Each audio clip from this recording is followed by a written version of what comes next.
আছেন আপনারা? আশা করি আপনারা ভালোই আছেন।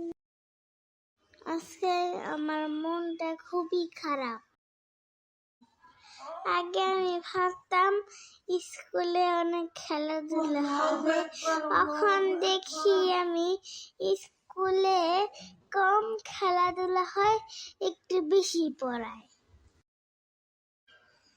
এত সকালে উঠতে উঠতে আমি বোর হয়ে গেছি।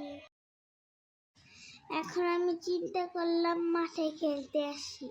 মিয়াও। ও মা, খেলালে যে কোনো লোকজন নেই। হ্যালো বল্টু, কেমন আছো তুমি? আমি ভালো আছি, তুমি কেমন আছো? এদিকে একা একা কি করতেছো? এখানে আমি আসছিলাম খেলতে, কিন্তু কেউই নেই। তুমি মন খারাপ কেন করতেছো? তুমি আমার সাথে খেলো, চলো আমরা যাই ব্যাডমিন্টন খেলি। ওকে, চলো।